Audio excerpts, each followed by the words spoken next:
Hello, it's episode 1009 of Stand Up. My guest is cultural commentator, comedian, lawyer, and hilarious all-around brilliant guy whose new stand-up special, Half Blackface, is out and available now. Cauvin is my special guest. You're going to love it. It's January 2nd, 2004. It's time to stand up.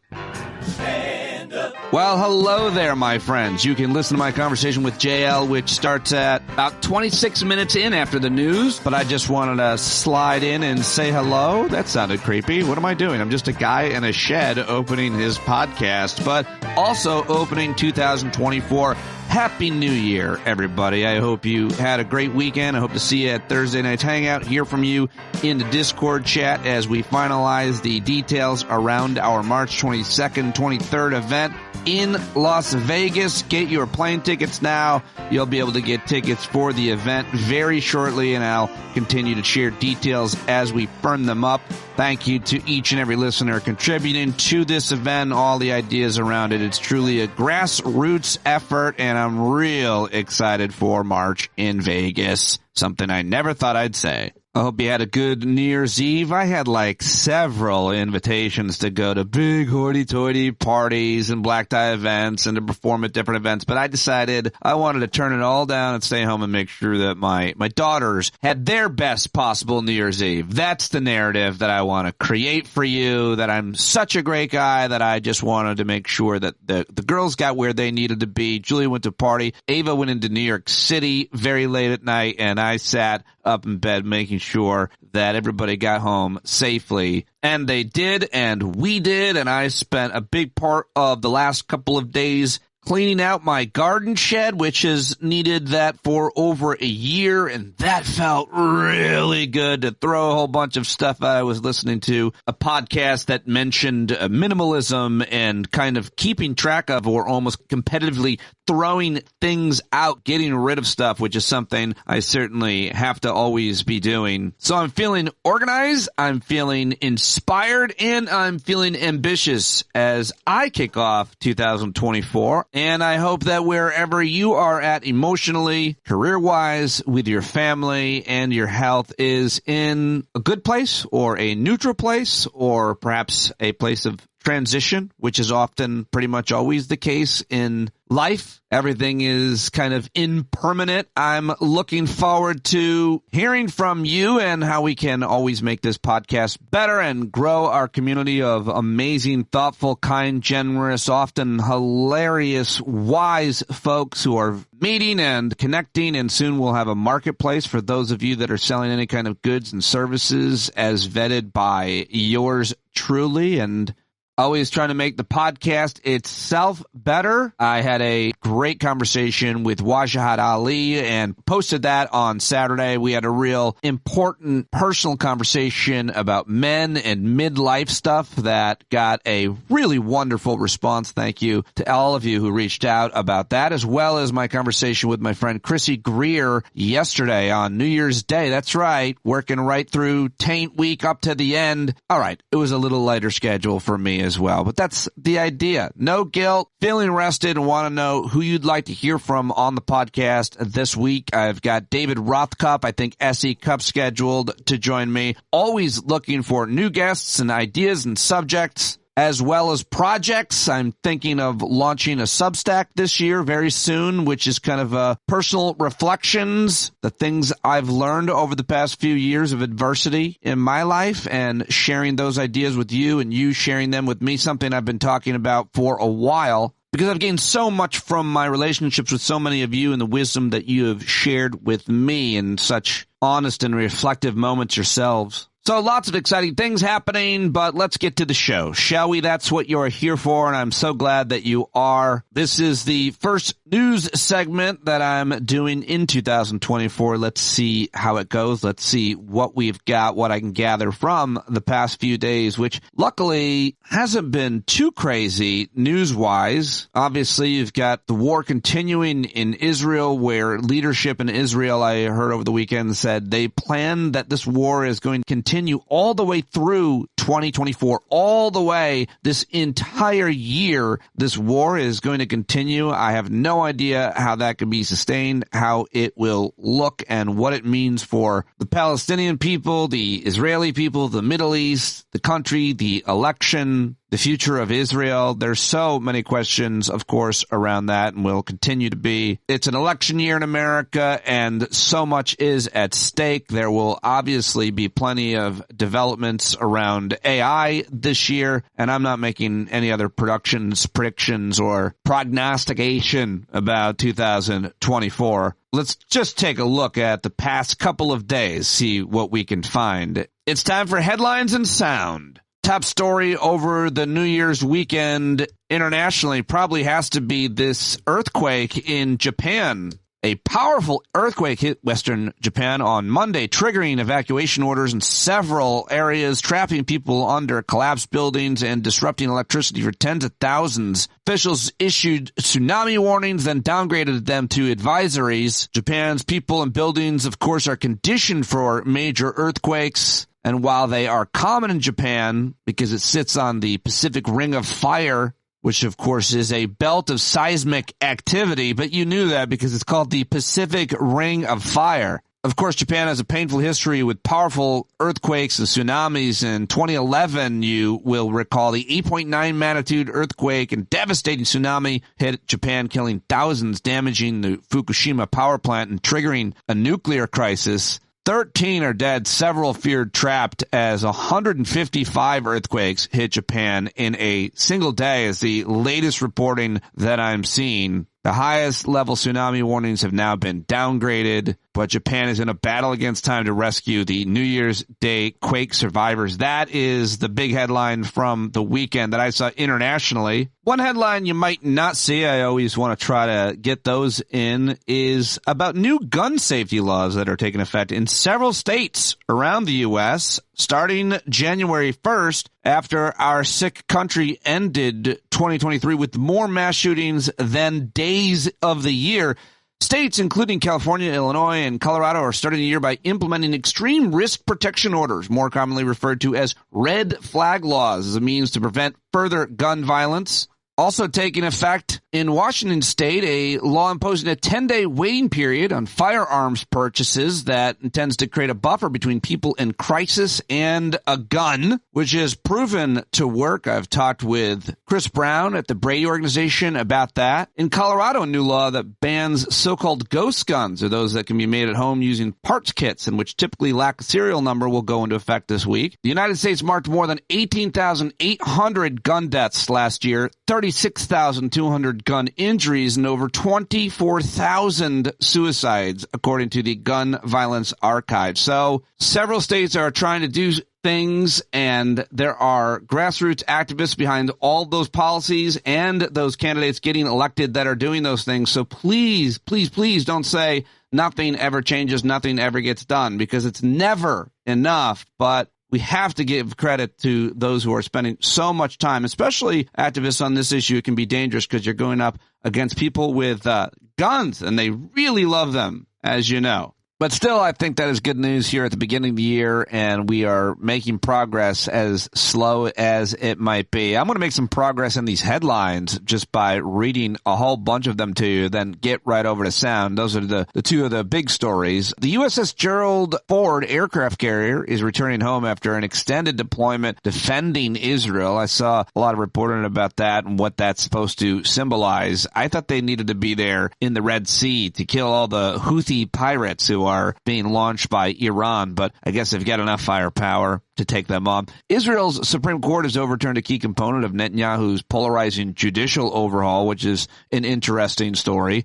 Russia launched New Year's Eve strikes against Ukraine after they struck in Russia, which they haven't done very much, the Ukrainian military. Buses of migrants boarding trains from New Jersey to New York City, officials are saying, while Lindsey Graham is saying America is full, which is hilarious and dangerous. And let me just read some of the other legislation that is taking effect here at the beginning of the year. because the new year brings new laws in a whole bunch of other states, as I mentioned about the new gun laws. But you've got anti-book bans in Illinois, wider access to birth control. State legislatures across the country will be getting together for another year of lawmaking or taking on some of our countries and our states' most contentious, often cultural issues, as you've heard me at the school board over the past few years, and so many of you have taken action in your towns and states. But here are some of the notable state laws taking effect early this year. A diversity, equity, inclusion ban at Texas's public colleges. They now have to comply with a newly signed state law that bans diversity, equity, and inclusion offices on their campuses. Republicans are continuing to backlash over these policies and sharpening their knives in 2024. Will continue to fight them wherever they are. California will officially mandate gender-neutral toy aisles, on the other hand, for large retailers. The first state to adopt such a law. It says that retail stores with 500 or more workers must sell toys and child care products, excluding clothes, in a gender-neutral section that's labeled at the discretion of the retailer, regardless of whatever they have been traditionally marketed for either girls or for boys. I like this law because when Ava was 8 years old, she said, "Dad, don't tell anybody that I play with Legos because Legos are for boys." And I remember how much that hurt my heart that somehow she had already fell into that paradigm if it wasn't for things like this. For real, I think that sucks, and I like this law, so deal with it, haters. Wider access to birth control will become available at drugstores, convenience after the Food and Drug Administration last year approved it as the first daily birth control pill. The HRA Pharma's Opill will be sold without a prescription. A number of states, including Montana and Nevada, are allowing people access an extended supply of birth control. New Jersey will join dozens of states allowing pharmacists administered hormonal contraceptives without a prescription. Unintended pregnancies, of course, are linked to unmet need for contraception, according to the CDC. Experts have hoped the FDA move will help lower this rate. Illinois will become the first state to pass a law penalizing libraries that bans books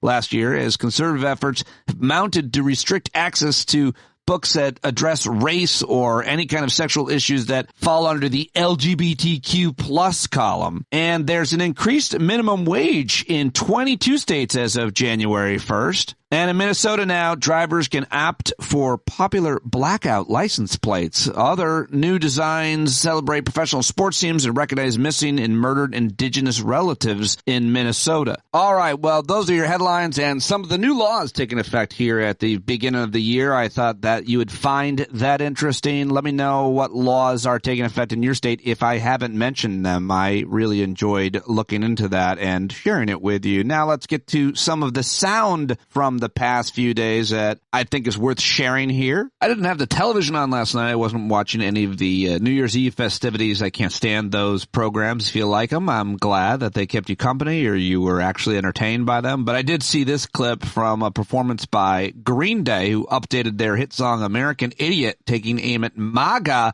and the crowd goes wild.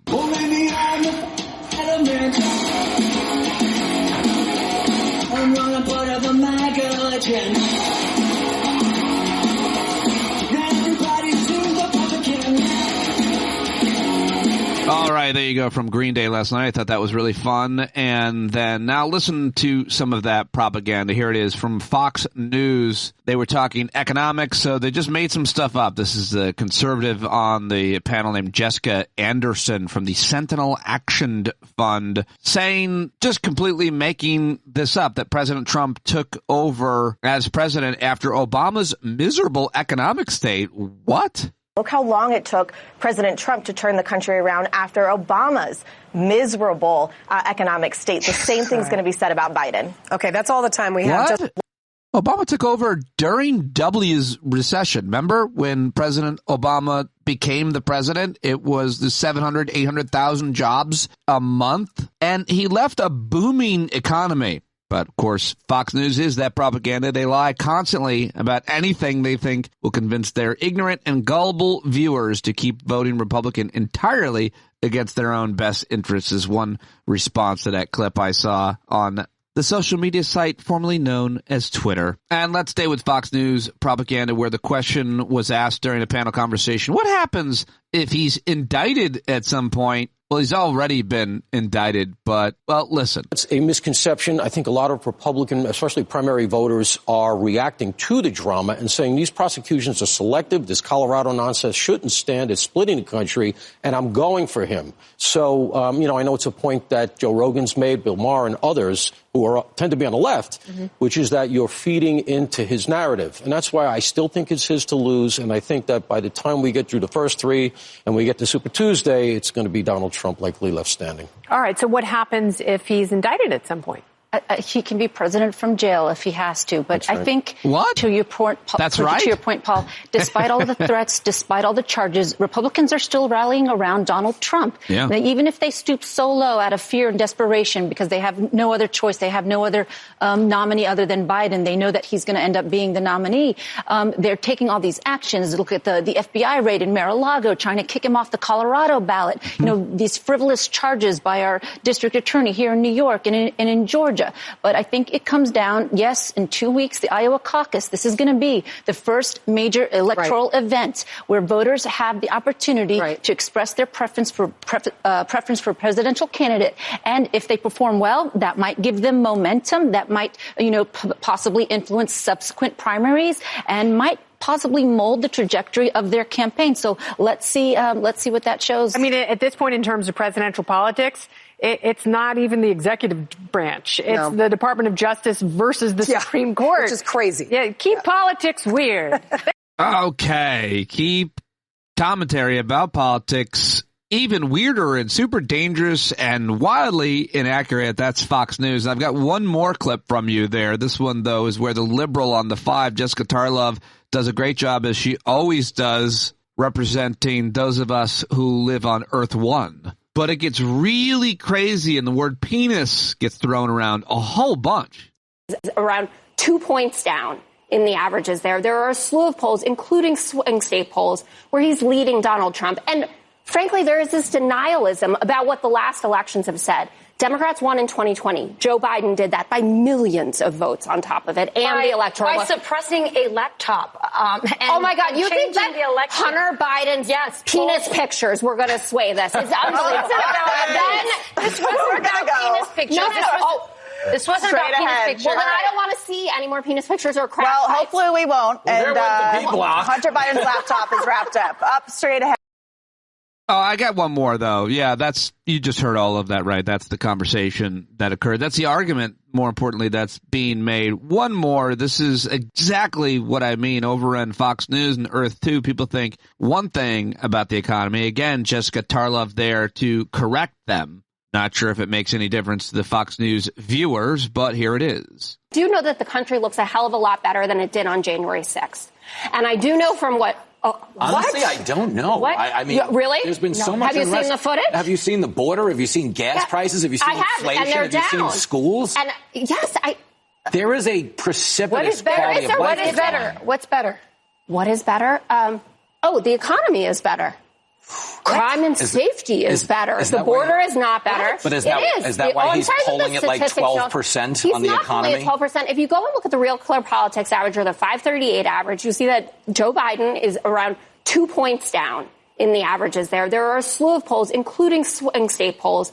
All right, there you go. And that is what is happening on Fox News. Now, let's check in with some internet clips. This is Adam Kinzinger, former Republican, on with the guys from the Midas Touch channel. And I just thought this 2 minutes was really great. Adam Kinzinger just complaining about how whiny MAGA Nation is. I think one of the things that you're being very effective at in exposing the cult is that in the cult of MAGA, that the wannabe emperor has no clothes. And you've been showing that, and you've been pointing out, you've been saying, look, this is such a weak and whiny movement. And you wrote too that like you had this epiphany, I think it was 2 weekends ago too, where you were just like, you know what? That's it. They're just the biggest bunch of losers ever. Yeah. And let's start with that one and that revelation. Then I have one more for you, but let's start with that revelation. Yeah. So literally, I've always thought they were weak and whiny and whatever, but it was a couple weekends ago or something. I'm sitting around and I was doing something on Twitter or whatever. And I just kind of threw these papers and I'm like, I am so sick of their whining. Like, they're always victims. Oh my God, everything. Donald Trump was the most powerful man in the world for 4 years. For 2 years, the Republican Party had every branch of government, and he's still the victim of everything. Okay, so let's say that's true. Then that makes him weak in general, because as the most powerful man in the world, he couldn't even push back. But it's just everything is victim and whiny. And I was raised in a traditional Republican tradition, which was all about self-sufficiency and strength. And, we're all against perpetual victimhood, and they've become this perpetual victimhood. And I think we have to call that out. There are some people that'll say, well, no, you can't. You've got to help shepherd them into the way. And to an extent, maybe there are some people that works on, but these people know the truth, and they're whiny victims. And we've got to call it out, because nobody really in their heart wants to be a whiny victim.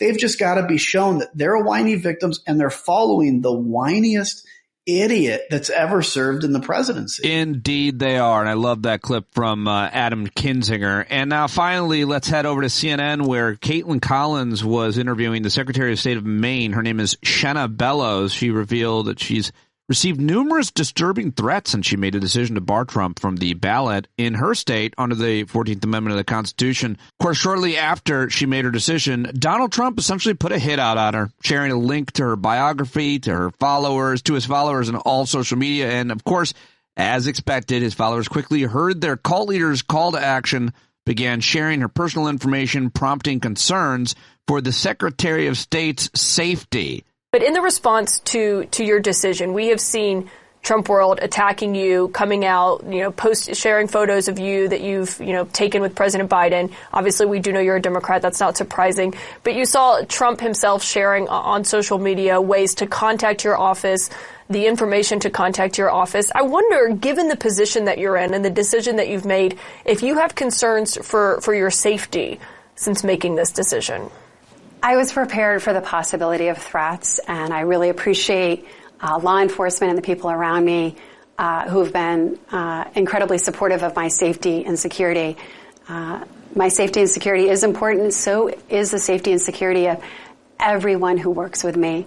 And we have received threatening communications. Those are unacceptable. But regardless, my considerations in this proceeding is to adhere to the process. We are a nation of laws. Maine law required me to hold a hearing and issue a decision, and now it goes to the Superior Court, and I will uphold the ruling of the courts. That is the process that we are due. And again, looking at the evidence and the events of January 6th, it was an insurrection because people attacked not only the Capitol, but also that process of the peaceful transfer of power. It's notable to hear you say that you have gotten threats because of this decision. I mean, how concerning have those threats been to you? Those threatening communications are truly unacceptable. And I certainly worry about the safety of people that I love, people around me, and people who are charged with protecting me and working alongside me. That being said, we are a nation of laws, and that's what's really important. And so I've been laser focused on that obligation to uphold the Constitution. Well, there you go. That is the Maine Secretary of State, Shenna Bellows, saying she's gotten threats after making her decision to remove Donald Trump from the state's primary ballot. And hard to imagine that will not be the future for Republican secretaries of state, removing Democratic nominees from the ballot. Perhaps we'll see, regardless if they've convicted any crimes or led insurrections against the American government, try to overturn democracy. But why wouldn't they, right? I mean, they're currently trying to impeach Joe Biden in the House of Representatives. Republicans are. So I'm not sure why Republican Secretary of State won't just strike people off the ballot, even if they're the nominee. And that is, of course, the argument that you'll hear. All right, let's get to my conversation with J.L. Cauvin. First, though, before we get to J.L., let's get to his Trump impression, which is the best in all the land. I love this clip. I like to end on a funny clip. After all that agonizing, maddening, and frustrating headlines and sound. So here it is, J.L. Cauvin doing Trump better than Trump does Trump. So in 2023, which a lot of people are saying the worst. No, this is true. Excuse me. They said the worst year in human history. That's like all the time. It's a lot of time. Not a lot of people realize that. But it's a lot of time. And they're saying it's the worst year ever. And I blame most of it on Sleepy Joe, as well as the Department of Injustice and the racist prosecutors who are attacking the president. So I decided our country needs to be inspired. Wouldn't that be nice? Instead of having a guy shuffle out there, fall asleep at the microphone. Joe, wake up. People need to be inspired. Huh? Where am I? Very good, Joe. 4 more years. The point is, our country needs to be inspired. And I thought, what better way than to share my 2024 New Year's resolutions with the country? I mean, people are probably going to quit doing New Year's resolutions when I do this because they're going to say, Trump, he did it so strongly that I don't think there's any point in anybody doing New Year's resolutions. We'll just follow Trump. But my first New Year's resolution is to go see Beetlejuice with Lauren Boebert. And not in the public seats, but in like a nice little box where nobody snitches on you. We're going to have a great time with the wonderful patriotic Congresswoman. And then we're also going to do very strong things with Truth Social. People say it's already the top social media site. How about that? Top site. And so we've been told we just reached 100 million subscribers. Oh, that's great. No, just 100, not 100 million. Okay, well, there's probably an error there because it's got to be at least 100 million. And so we're going to do that very strongly. And then we're going to win 4 trials and 1 election. Right. Nobody's ever done that before. Nobody's ever won a 3rd presidential election and 4 criminal trials in 1 year. I'm like the Bo Jackson of presidenting and doing crime, except a lot more athletic and a lot less black. How about that? And so I'm like, that's basically what I am. I'm the Bo Jackson of whites.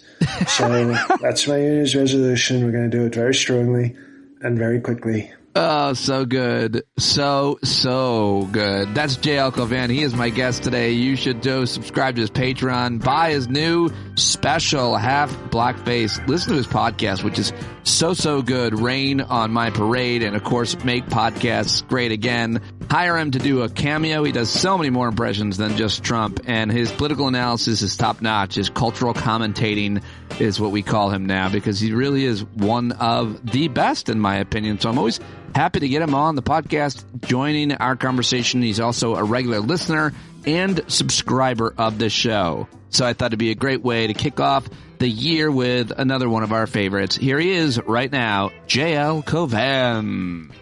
All right, there he is, JL Cauvin, here on New Year's Day. Well, I guess I'm dropping this on January 2nd. Very happy to see you, and congratulations to you. The new special is available on Apple TV, which is prestigious. I've just paid the $12.99 for it and listened to it, laughed out loud several times while I was cleaning out my shed and my New Year's resolution number 1. Congratulations. It's very, very good. And I hope everybody listening to us right now goes and buys it on Apple TV.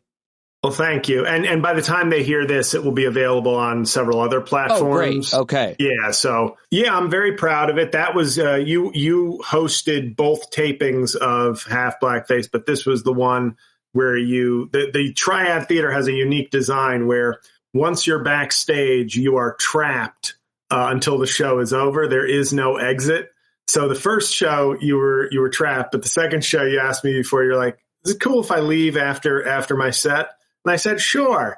And so it was new, like this set you hadn't heard. So yes, I'm glad you liked it, and thank you for getting it. And yeah, I could say a lot of bad things in terms of the process, but the product is what I'd like to focus on, and I'm extremely proud of it. And I think it's the kind of special where I think it's very unique. It's my sort of unique story and perspective, and I think people will enjoy it. And I was just going to say, you're not now we're in this sort of era of comedy where you're either a woke progressive, and I'm being pejorative, I don't mean this, but you're either a woke progressive panderer or an aggressive alpha male feelings herder, and like.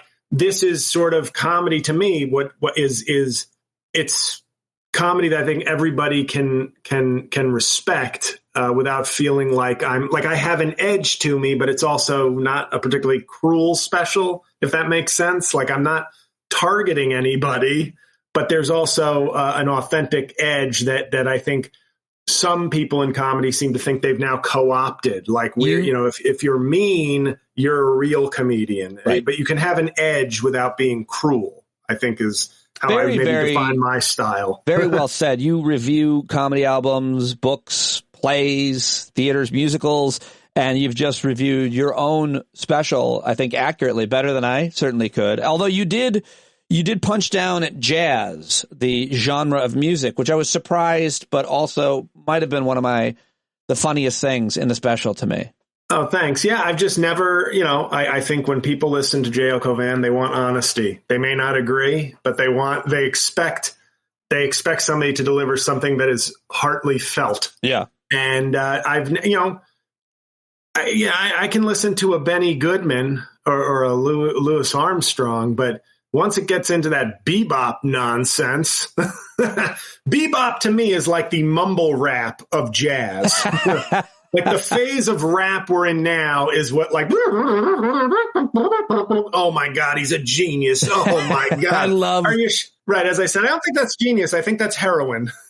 So good. All right. So everybody go get the special, go buy it, support JL, and as well as listen to his podcast. You really are one of my favorite cultural commentators. You can talk in a way about almost anything, including things I'm not really interested in, like in your recent podcast episode, Rain on My Parade, your recent episode where you talked about the Golden Bachelor, which I couldn't get my phone out of my pocket because I was outside, I had gloves on. I would have pressed pause and listened to something else. I really didn't want to hear anything about it. And then about 2 minutes later, you really set me up, and I was dying laughing at your analysis of the show I've never heard of, would never watch. I mean, I vaguely heard of it, but would never watch. And you had this in-depth analysis, and I was kind of hanging on your every word, which is a sign of how talented you are. Oh, thank you. I appreciate that. And I got to say, Christian Finnegan, I've DM'd you guys a couple times, but it's getting eerie, the like sort of parallel thinking. Me and Christian are obviously sort of we're different people, et cetera. But man, it's like the more I hear him, it's like a Step Brothers moment where it's like, did we just become best friends? I had that like twice an episode with him. Like he was like just a little thing. Like he's like, my go-to cereal is Raisin Bran Crunch. And I'm like, that's my wow. That is, I love that. I've got to get you guys together on the same episode to just chew the fat on many things, or maybe you should just cut me out of it. I may have you guys just co-host an episode of this podcast just to see what happens, because there is a lot of serendipity, but I'm sure there's a lot of conflict too. It'd be really interesting to hear you. And that's what I like though, because he's it feels like when I listen to him, it's like if I had become a thoughtful, respectful atheist, I'd probably just be Christian Finnegan. I was going to say, we come from a shared sort of background, religion. Like there's just a lot. It's just very, and what's good is it's not like he's affirming my every thought. It's just the similarities are so, like I said, he mentioned the Neil Postman book, like a couple episodes before when he was on That's What I DM'd You. I was like, I just ordered that book, by the way, from like 1986. So it's not like a bestseller now. I was like, I just ordered that book like 2 months ago to read. That's crazy. I love it though. It is. I love it. I wonder it's why I probably am attracted to both talking with both of you guys a lot about almost anything too. So I'm always happy because you're both regulars obviously here with me and have been for a very long time. Let me ask you about 2023. Any thoughts about the year gone by for you personally? It sucked. You started with your shoulder surgery, but you've had a lot of wins this year. It looks like personally, 2024 could be good, but just in terms of the world, in terms of news, in terms of anything else, 2023, it's over and we're headed into an election year. Any thoughts? I think 2023 for me and for the world was a bad overall year. And I think headed into this election year, I think if I were Joe Biden, I think it's too late now, if we're being realistic. And I think Michael Cohen has said that in the past on your show, like this idea of like a white knight coming in at the last minute, like Biden should get out. It's like these things take much more time than people think. If I were Biden, I probably I probably would have quit for so many reasons. A, you're 81, and I don't mean that in an ageist way, but like enjoy what's left of your life. And I mean that wholeheartedly. And secondly, I think he is governing in a bizarre alternate reality for a lot of people. And unfortunately, it's like for Trump, his advantage is all his supporters are bought in on the alternate reality that he presents. So it's two sides. It's Trump's view and reality. But at least everybody who's on Team Trump is like, the election was stolen. Trump can save us. The economy is garbage. Forget data. The economy is garbage. Crime is out of control. This is just, we live in this world, whether you present me with Although I just saw your facts. tweet that said homicides are down this year in America, but and I blame Joe Biden for that. Right. That's my favorite thing to do on Twitter now. I present like a good statistic for Biden, and I just say I blame Joe Biden. Yeah. So there's, Biden is in this kind of weird position, and I wonder if it's just the way our society is trending towards this, alternative facts universe, where it's like he is not even getting the benefit.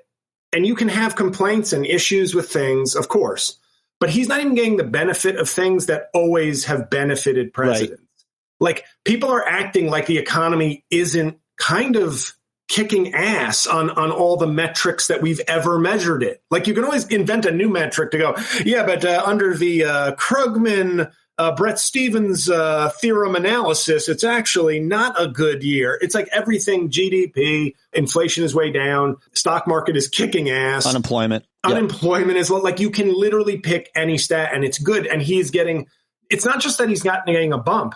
A lot of the population still thinks it's bad. So if I'm Biden, I'm like, what did I do to kind of have get the worst treatment in terms of I'm not doing the Trump thing where he's like, I got treated worse than Lincoln sort of mindset. I'm just saying in terms of regular peacetime domestic issues, why am I being treated like singularly bad compared to every other president? Like, the economy's good.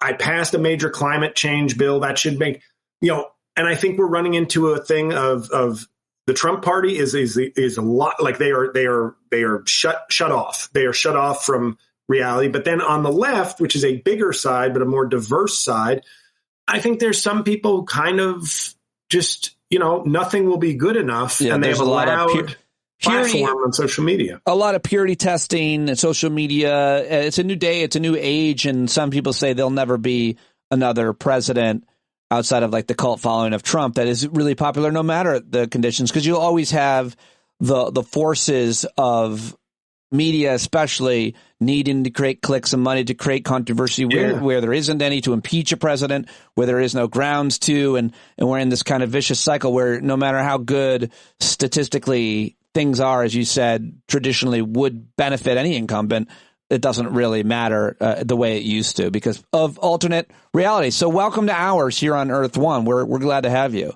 Well, yeah, and I wrote a joke to Ben Stiller one time. He follows me, but he didn't reply. And I said, I think we need a new a sequel to The Cable Guy, whereas the whole point of The Cable Guy was we were addicted to TV. And in the end of the movie, spoiler, 1995. Jim Carrey, 96. Jim Carrey says somebody's got to kill the babysitter.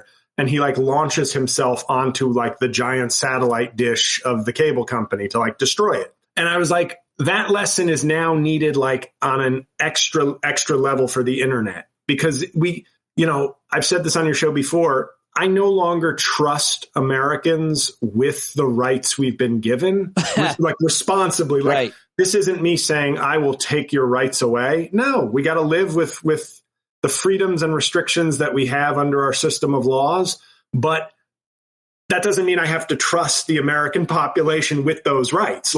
I don't think we are proving irresponsible with the internet, and we are proving to be not capable enough as a species to resist the data metrics and techniques and psychoanalysts that like are employed by these companies to generate anger, hate, emotions, and like we get caught up in that. And it's a little bit of a scary time in a sort of philosophical way, in a literal way also, but kind of in a Like, what do we do? Like, what's going on? Like, what's the end game for this? Yeah, it is. It is. That's and I think this year is going to be really determinative of it, because last year we really started to learn what AI was and could do. And this year it's going to have a lot more of an effect on the internet, on news, on entertainment, and arguably on the outcome of a presidential race, as well as a whole bunch of other political races in states across this country and worldwide, not to mention how we get our news as it happens internationally in foreign conflicts. And, we see this earthquake in Japan. It's probably a bad example because I can't think of how it's being used to misinform us. Maybe that's not the best example, but obviously when it comes to political outcomes and foreign conflicts, and as we've seen in the Middle East, AI this year is supposed to really have much more of a determinative effect and outcome on the way that we think about things. So I think we have to stay. I think that's part of the reason why, hate to tout my own work, but now there's thousands of people doing this. You're doing this, where you have your own kind of community where you kind of talk and reconnect every week, in my case, and say, hey, are you on Earth One where I'm watching this outcome, where I'm watching this unravel personally or nationally, internationally? Thoughts? Yeah, I think it's AI, I haven't even really begun to absorb what that could look like in the months and years ahead, but it's not good. Like, they like to, and I agree that they use the examples of like, well, medicine, yes, medicine is fine. Like, if it can formulate vaccines and medicines and cures for things, of course, like that's right. Great. But it's how, it's how we use these things, and there's always going to be nefarious actors, but I think we are in deep trouble, and it's nice that you check in with your community. I wish I could reach more people, but when I posted something to Threads, which has has that site devolved in like record time as far as I see. Oh, I get a lot of like thirst trap content. Like, yeah, everybody seems to be getting that, and nobody wanted to admit it because we thought we were all being targeted. If you say it means that you're looking up all these women or whatever, but the truth is everybody's getting it. Yeah. But on top of that, it was like I posted a paragraph last week where I said, Joe Biden has been a great president.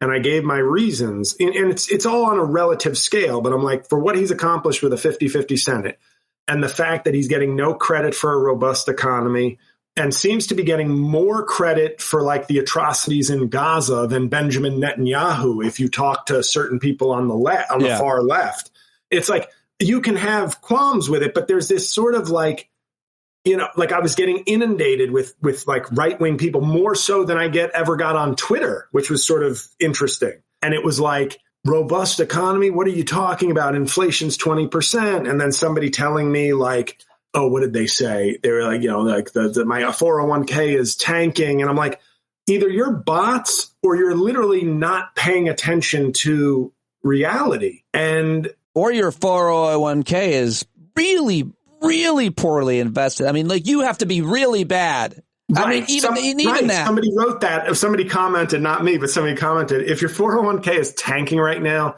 your investment strategy sucks. And I laughed. I thought, yeah, perfect. Because it's just this sort of, this is such a broad topic at the same time, because I just finished this book, Cast, by Isabel Wilkerson. Oh, you have just read that. I've never read it, but it's been out for a while. It's supposed to be one of the most important books of our lifetime. Incredible. Wow. It is incredible. And, you just start looking at this sort of what Trump has spoken to. And, she made the point in her book that I've been making for a while, which was, when people sort of go, hey, they're voting against their interests. I'm glad we're not saying that anymore, because I've always said, what if racism is one of their interests? Then they're voting for that interest above. They're choosing the emotional interest over the bread and butter issue, but they're still picking an issue that's important to them. Right. And that's what Trump has. I cannot believe he's such a grifter. I really don't think I've said, I don't think Trump is that smart. And when I think the way my dog can, if I left a steak on the counter of my kitchen and went to the gym, my dog would find a way to like nudge a chair over to the counter, right, climb up the chair and eat the shit out of that steak. But you wouldn't be saying, God, Cookie is a genius. You'd be like, no, it's Cookie like followed her instincts and developed something out of like her raw animal desire. And I feel like that's what Trump is, just like, what makes me feel good? And it just so happens, post Obama, which I've read so many books this in 2023, Obama 08, and this is not new ground I'm breaking. Obama 08 is such a fucking fault line in this country. The way the 64 election was, and the Civil Rights Act of 64 and the Voting Rights Act, like Obama is one of those fault lines in our society. And it's so crazy. Like Isabel Wilkerson cited, a Democrat has not won the white vote since 1964 in the presidential election. Wow. Jimmy Carter was closest at 48%. He was a Southern guy, was still new. They thought, let's give one of ours a chance again. But he still didn't win the majority. Clinton won 43%. But the shocking one to me was Obama won, I believe, 43% of the white vote in 08 and 39% of the white vote in 2012. Like, even we all in our bubble, even though it was a large bubble, I think had this idea of like, no, Obama was this more unifying moment, even though people strayed from him. 08 was this big unifying moment. It's like, and he still lost 57% of the white vote in this major kumbaya for America moment. Yeah. That is very telling. And Trump came around at the right time, whether he sensed it like a dog, or if he just was lucky. He just, the country feels, let me put my racism thermometer into this racism casserole that's baking on the right. Oh, perfect temperature. Let me get in there. Racism casserole should be the name of something that you do. Now, along those lines, it's not always so overtly, anti-black. Obviously, there's a long list of that. But the thing he seems to be most effective at was what he's always done, how he came down the escalator, and how on New Year's he sent out a really sweet New Year's Eve salutation where he did what he's done for a long time, saying that millions of people are illegally coming into our country, and they are immediately being registered to vote for Democrats. That's what he has been saying for a real long time. Signing up migrants to vote has become a talking point for Trump as he seizes on the issue of immigration that's divided us for so long, because, of course, Republicans love it that way, or they would actually pass any type of legislation that would help create a pathway for citizenship or work. Or isn't it crazy, though, how close we were?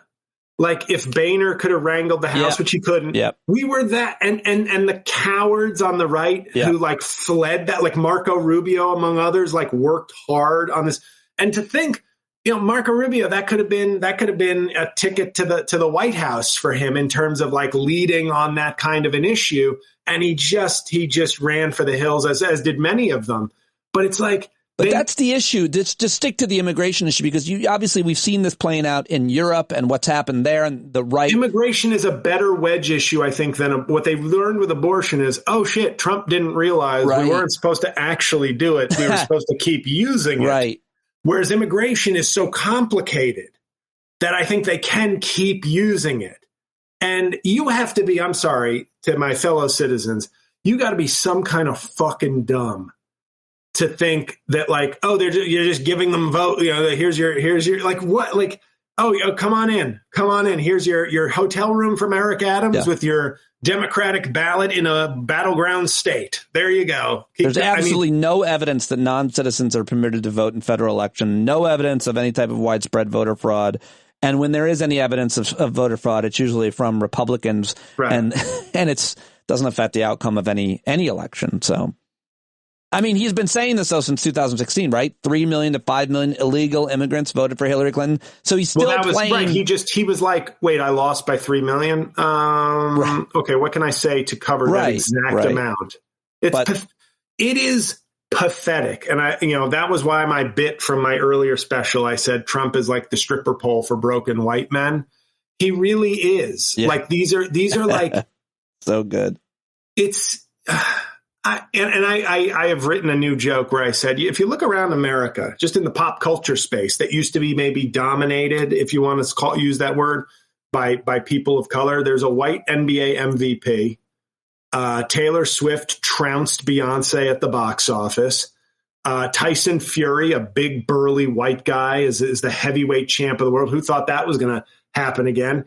And you look around and it's just like, if you need Trump in this world, like you've already got the white thing going for you. But now even those spaces that you kind of forced people of color and other underrepresented people or discriminate against people throughout history, that now white guys are like starting to take over, and white people are starting to win things in those traditionally dominant areas. Like basketball is an easy one for people's stereotypes to be like, oh, we got a 2-time white MVP and champion. Okay, now the stereotype of like, hey, the black guy's pretty good at basketball. Now we can't. Now those aren't even as prevalent. Who is the white basketball player? Nikola Jokic. Oh, right. Okay, the big from Serbia. Yeah, and so my theory, and it's a rough joke right now, but I'm working it out, is just the idea of if after all that, if being white and then seeing like in those few spaces where you didn't necessarily have a role model since Larry Bird retired.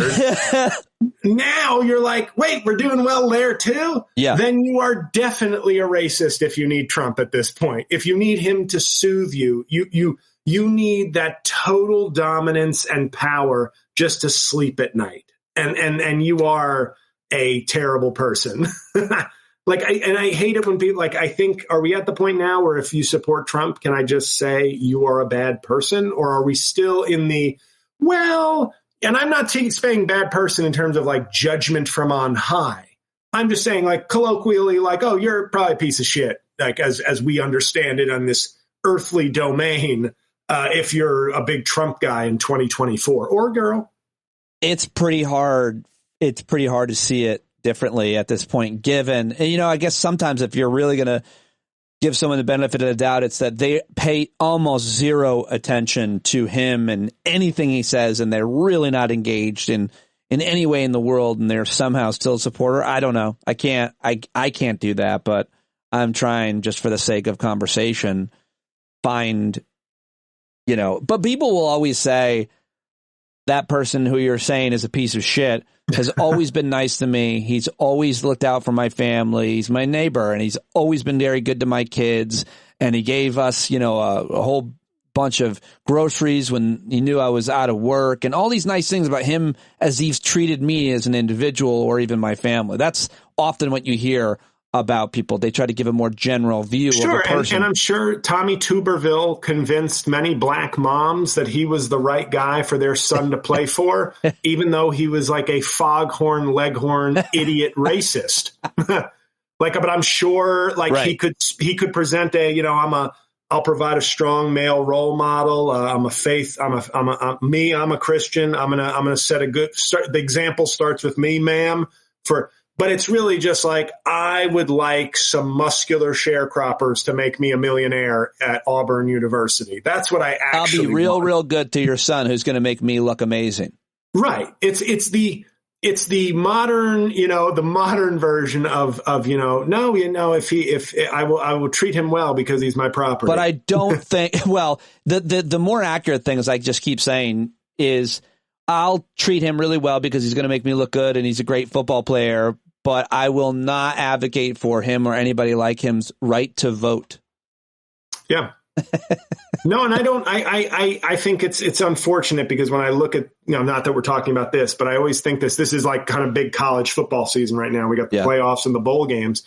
I always think to myself when I see these guys, like I don't know the politics of Nick Saban, but I certainly can guess what they are. And I see these guys and I just go, I get it. If I'm a super talented black dude who is broke, and this is like Alabama football or Clemson football or Auburn. These are like Ivy League. This is like somebody going to Harvard Law.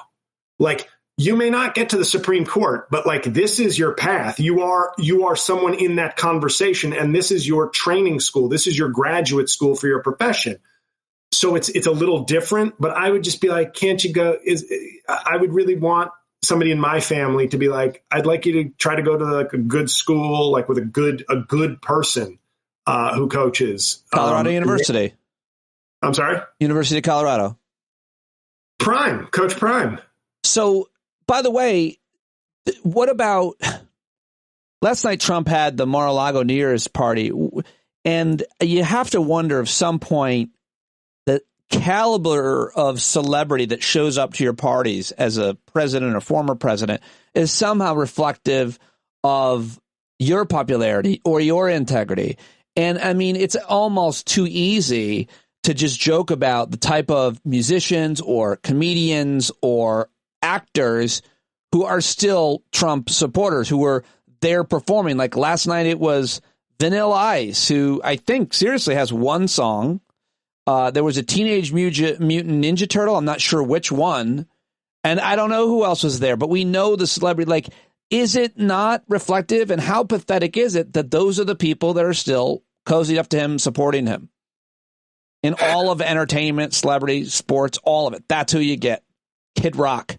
But I do think, I will say this, I think the key for Trump's allure is that there's probably, just physically speaking, there's still going to be plenty of attractive women floating around, like, sort of porn adjacent type women who are just like, hey, when you go to Mar-a-Lago, you're going to see some hot racist augmented blondes walking around. So it's not all bad if I'm Scott Baio and going, hey, you ladies remember Charles in Charge? Well, that's just more valid to the point that the type of people that go just go because there's Fox News looking women there. Like why? I mean, what a garbage group of people, even more evidence. But what do you expect? Because I almost feel like, and it's like a lot of people that hang around him or that he approves of we're also on the Jeffrey Epstein plane list. Yeah, although I look at these pictures, I hate to say it, I think I'm shocked. Judge Janine looks good. I think she's had some work done. Alina Habba. Are these the people at the party list? Yeah, and then I'm looking, and I was like, I hate to be crude to your audience because I respect them so much, but I was like, is Roger Stone's wife's hair now white, or was she just leaving an orgy where her husband was watching? You are contractually obligated to work that in anytime anything remotely adjacent to Roger Stone comes up is the orgy. On Making Podcasts Great Again, this is a true story. Roger Stone's wife, who we, in the spirit of Trump, we've never bothered to learn her name. That's great. Is always a reference point as sort of a party centerpiece to any Mar-a-Lago event. But you got to know your Roger Stone history to get the what we're referring to. In your recent video of your impersonation, the world class, no one comes close to #1 best, you, as Trump, talk about what's going to happen this year. And of course, he's got 4 trials and 1 election to win. So it's not, it looks pretty insurmountable for him. What do you think these elections are going to mean for his popularity? It seems like he's only growing stronger with each one, but what do you think? Yeah, he's like one of those villains where it's like, no, you've got to find a different way in the game to get him, because every time you hit him with like a laser bolt, he absorbs it and like gets bigger. Right. I don't like, I'm sort of the opinion, like I don't prosecute his ass. Let's try to do it expeditiously. I think his support I'd like to say his support has peaked, but I guess it hasn't, because the question is, when he pants DeSantis and Haley during the primary, where do those people go? And they're probably going to come home to Trump. Right. So I don't think we see him at his peak support yet, but we'll see it soon. And then we just know. And then, what are we doing? Well, let me get your take on Nikki Haley's big gaffe or not the other day. What were your thoughts when she couldn't answer what caused the Civil War? And what are your thoughts about the guy who asked that question? Perfectly dragged it out. Right. Well, and the people who say, like, if he was a plant or whoever, I'd haven't looked to who that is, who that person is, what their story is. But it's like, ooh, a gotcha question. Like, the Republican Party has been worthless for years. And if you can't, the question I would have for Nikki Haley is not what role slavery had in the Civil War. My question would be, Nikki Haley, if you feel like you can't just give a strong, clear, robust, historically accurate answer to what caused the Civil War, because it will hurt you in the Republican primary, why be a Republican? Like, don't you think that's such a fundamental issue that it's not worth being a Republican? Like, at what point do you say, like, just like my friend who was a lifelong Republican, he was a big McCain guy, really liked McCain. He left the party in 2017, maybe, did not vote for Trump, voted Clinton, but left the party because it was like, oh, well, this isn't what I signed up for. This has nothing to do with why I'm a Republican. Right. I find it disgusting. I'm not a Republican anymore. So if you, and that's the truth. She will never give a truthful answer to this, but the truth is you felt like you needed to give a measured answer, like a kind of, I know it's wink, wink, states' rights and war of northern aggression, wink, wink. If you have to do that, then why be there? Why be in a Republican primary? Like, isn't that enough to say, yeah, if the voters I'm courting are awful pieces of shit who don't share the values that I have, what am I doing here? Like, and they don't ask that. They mealy mouth it. And it's very rich to see, like, Ron DeSantis, like, they kind of, they're just trolls, because Ron DeSantis, if you were asked the same question, and he even in his rebuttal gave like a very lawyerly answer that left wiggle room. And I forget the way he phrased it, but it's like, if you can't acknowledge the role that slavery had to play in the Civil War, and I'm like, I felt like that was his Yale law degree or his Harvard law degree coming in with just a little like the role slavery had to play. Like, notice he didn't say, if you can't admit that slavery was the main focus or the main point of the Civil War, he said, if you can't admit the role that slavery had to play, you can't be commander in chief. But he's still, even in that, because you can't be a Republican other than Chris Christie, who's just there to like literal bull in a china shop. You can't be honest on that. And that's such a fundamental thing where it's like, what the fuck are you doing if you can't be honest about the Civil War? Like, if I were in a room, forget running for anything. If I were in a room with people and it was 9 people and me, and like I was the only one going, yeah, slavery, the Civil War was all about slavery, and 9 people look at me with like a glare, I'd go, I'm going home now. I don't want to be in this room or this bar or this discussion. Yeah, where were you at, by the way? Some kind of Sons of Confederates. Yeah. What gig were you doing? Now, all really good points. Really, really good.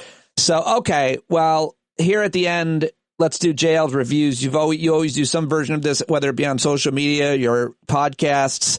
Very few people take in as much as you do from full books. You read full. Roger Stone's wife does. Who?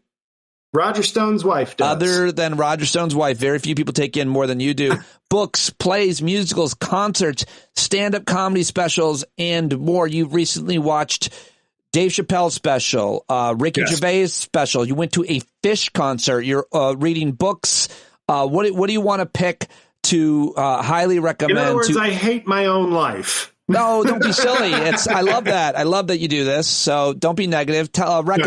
Recommend something to my audience. A book, a play. What were you doing at a Fish concert besides obstructing someone's view with your 9-foot-long body? Yes. My good friend is a diehard Fish fan, and he goes like, he's one of these people, a Fish fan. I think Fish only has like 25,000 fans worldwide, but they all go to every concert. Right. So they sell out everywhere.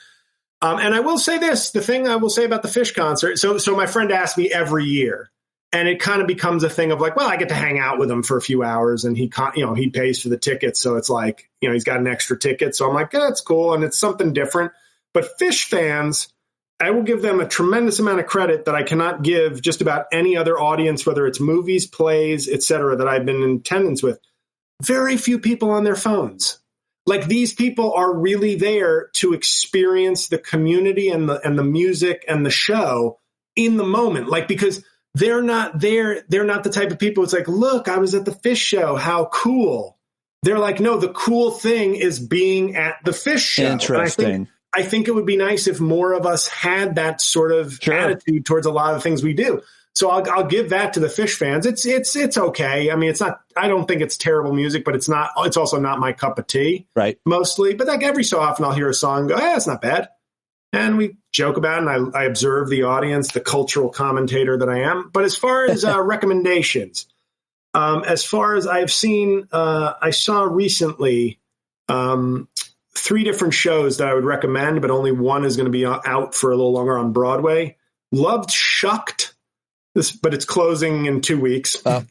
Pearly Victorious closes in February, but that's with Leslie Odom Jr. It's an Ossie Davis play, and it's really funny. Pearly Victorious also on Broadway. Tickets available.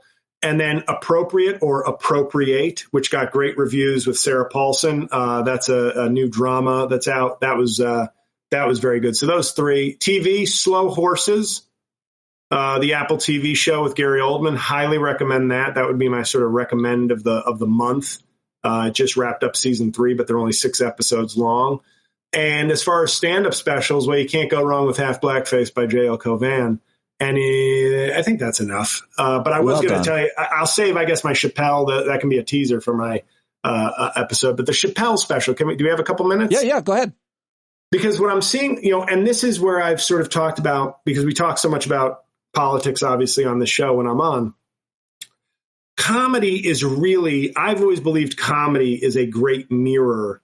The stand-up comedy business is a great mirror for society, in my opinion. I think it is like the working class comedians really struggle, and it's gotten worse because there's like more wealth at the top of comedy than I think there's ever been. But there's also this struggle to just, if you're not like doing social media or anything, it's very tough to even get going in a substantive stand-up comedy world. As far as, unless you're a social media person, but then you're really a social media person who's doing shows at clubs. But politically is where I now see the next similarity, because it's becoming a thing where Chappelle's new special, which I actually liked, I felt like even when he was making a few jokes at the expense of both trans people and disabled people, it was, in my opinion, the way I interpreted it, a very knowing wink, like, I'm just going to get one in because that's what everybody's expecting me to do. Right. And then he moved on. For the most part, the special moved on from that. Like one of his jokes is about a handicapped person or disabled person showing up to his show going, I expected trans jokes, not this shit. And then like wheeling himself out or limping out. Like, so it's punching down, but it's really making more fun of like everybody, the idea that everybody's got maybe their prejudice or their thing. But it was like, it was a joke. Like it was not his sort of, I'm going to tell you in a very serious voice for the next 8 minutes why I don't believe in trans people. He was saying everybody punches down, including people in wheelchairs. Yeah. But it was, I thought it was noticeable because he stuck mainly just jokes. It was just jokes. And that's been my big beef with him, which is, if you don't like jokes, that's fine. But I'm going to defend a comedian making jokes a lot more vigorously than a comedian doing talking points and making speeches on subjects that they may not be an expert on, just because it's getting applause and agreement from a crowd of similarly minded, quasi-bigoted, prejudiced people. Yeah. So in this one, I thought my first thing is people were, of course, on social media going, I can't watch it. I made 5 minutes in, he's doing the same thing. And it's like, in my opinion, he's not doing the same thing. You can still be offended by it, but I felt like it was much more knowing and winking. Like, I'm leading off with a joke about trans people, just as like an almost expected, like, ha. Yeah. But what I've noticed now is the fan reaction to him, which is becoming much more, I would almost call it Trumpian, where you don't hear a lot of Trump fans talk about his policies as much as how he makes them feel and how he loves that he sticks it to the Democrats. And there's this notion, Chappelle, as a great all-time comedian, there's a lot of commentary about like, oh, he's making people mad. He's triggering the libs and the like far left. And it's like, nowhere in your comment did I see hilarious or funny. I thought it was funny, but it's now become this thing where his comedy and to a lesser extent, Ricky Gervais's special, which was really stale, even though it's new, it was very much like, if you haven't been on social media in 6 years and you're an uncle or grandparent who really hates this woke business, boy, do I have a sophisticated comedy special for you. It was not good. It was stale. It felt so stale. But Chappelle's, I'm interested in now because Dave Chappelle famously left Chappelle's show because one of the reasons was, or the main reason was, he was doing this very provocative humor and started to feel uncomfortable with kind of how white people were interpreting and using and maybe appreciating in a way that just made him a little uncomfortable. Like he was sharing barbershop kind of knowledge with an unprepared, broader white audience who just liked hearing the N-word. And like, that was, I'm not saying that was real, but I think that was some of his fear. Yeah. That he was like, Pandora's box was open and maybe there was too much ownership now by white fans who really maybe shouldn't have had that in his opinion, or he wasn't comfortable with it.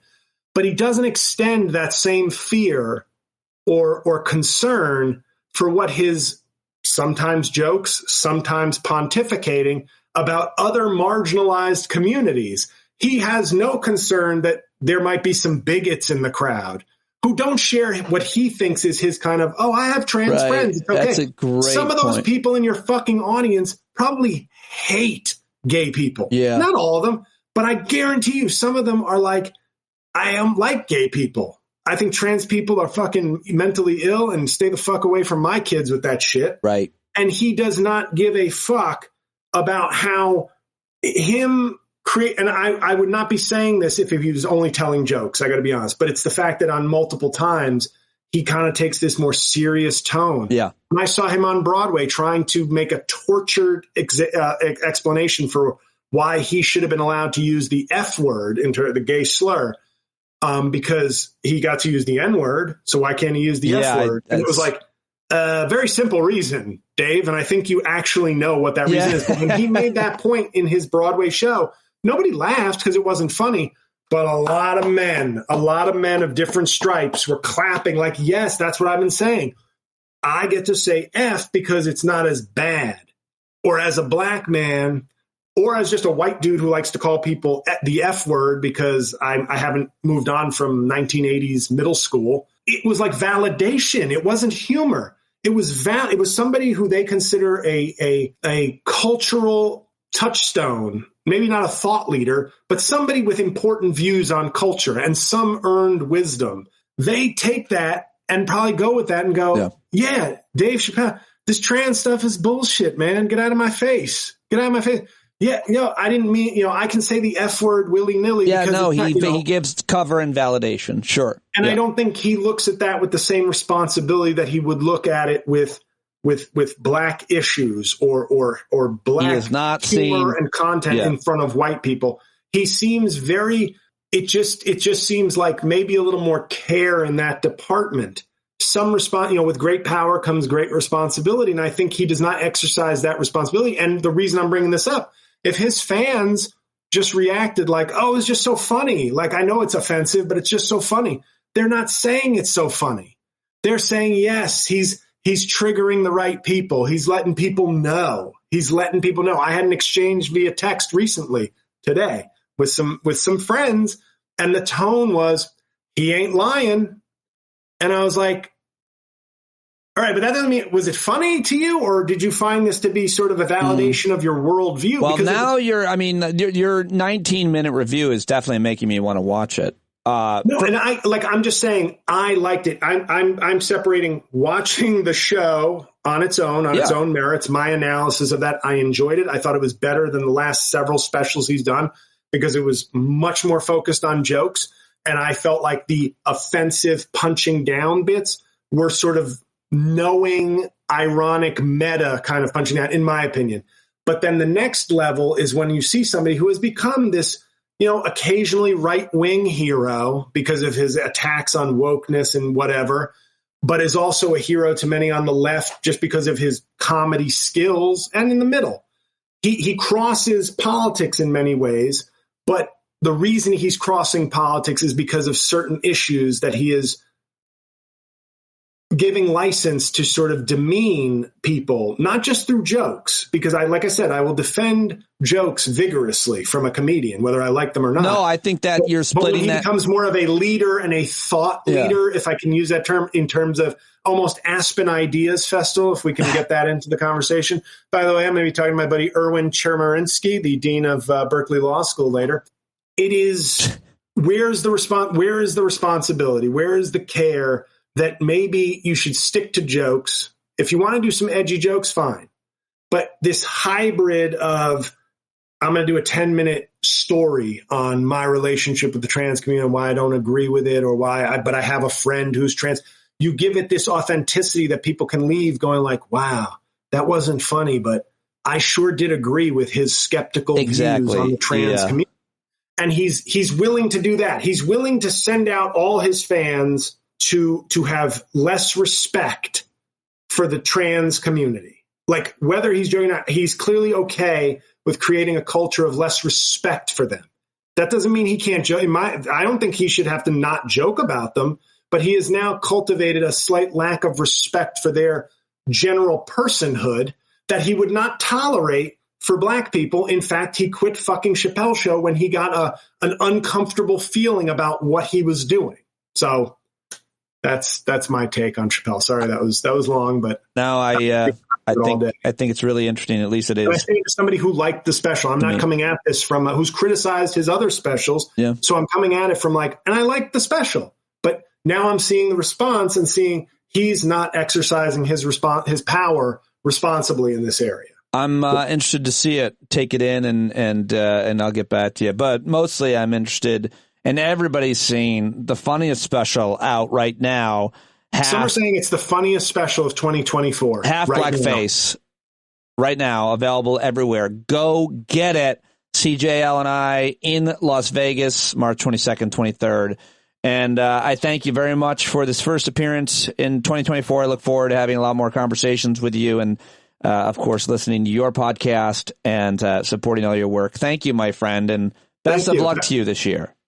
Thank you. Happy New Year. You didn't ask me about my resolutions. Because 2 years ago, I resolved to lose a lot of weight, and I said it to you on this show, and I did. And I did it. But then I had a knee surgery and 2 shoulder surgeries, and was like, whoops. So now I've resolved to lose 70 pounds this year. You lost 70 pounds, got injured, gained it back. I lost 60. And now I just want to go full waif model now. All right. I'll join you on that journey. You'll be just ahead. Well, I didn't mean necessarily that my goal was weight loss, but certainly health and fitness just ahead. All right, buddy. All right, I'll let you go. Thank you so much. That was awesome. Appreciate it. All right, there he goes. JL Cauvin. Go watch or buy the special, Half Blackface. Support him on Patreon. Subscribe to his podcasts. And let him know that you heard him here on the show. Cannot do this show without you and your subscription. Thank you so much for your support. If you haven't signed up, patreon.com/Pete Dominic. You can always subscribe and pay more in 2004 if you'd like. All right. I think I'll probably say that more often. Thank you very much for listening today. I look forward to talking to you tomorrow. I'm scheduled to have David Rothkopf on the program. Who else would you like to hear from? Email me, standupwithpete@gmail.com. And you're never alone if you're part of the stand-up community. Always join us in the Discord platform chat. And if you want to know how to get in there, there's directions for at the end of every day's Patreon email, in case you didn't know. Jon Carroll taking us in, taking us out, and taking us to Vegas. Take it away, brother. You got to open up the window to let in some light. You got to stand up. That's right. We got to rise up. You got to stand up. You got to stare the devil straight in the eye. We got to let him know it's his turn to go. See it clear when all you hear is a lie. So get up off of your butt, down off of your fence. Even if it ain't a very friendly audience, well, they'll begin to listen when you start making sense. And you stand up, stand up. No need to point your rifle to defend your town. Just stand up, stand up. You know they can't deny you what you're laying down. Boy, you better stand up. color, black, red, and brown. She's the place where every lost child will finally be found. There's only one thing to do before we stand our ground, and that's stand up. Stand up. Well, the founding fathers saw a land for all. They had to stand up. They had to stand up. They had a keen imagination for a crystal ball, drawing all the plans of a stand up. But all they had to go on was the time they were in, with other causes for laws, and since they weren't even sin, they knew that change was gonna come before the change would begin. They had to stand up. All right, they had to stand up. We got to stand up. We got to look the devil square in the eye. We gotta let him know it is the time to go and make it clear when all we hear is a lie. Why you lying awake wondering where the money all went? It'll be the cost of freedom that'll go unspent. You can see him flee the scene of that experiment if you stand up. All right. We got to speak up, we got to reach up, and raise your voice in every way you know how. Don't be toes up, you got to show up. Ain't no better time to do it but now. No need to pledge allegiance to no wanton tribe. Rise up, show obedience to the voice inside, and listen well and it'll tell you not to run and hide. It says stand up.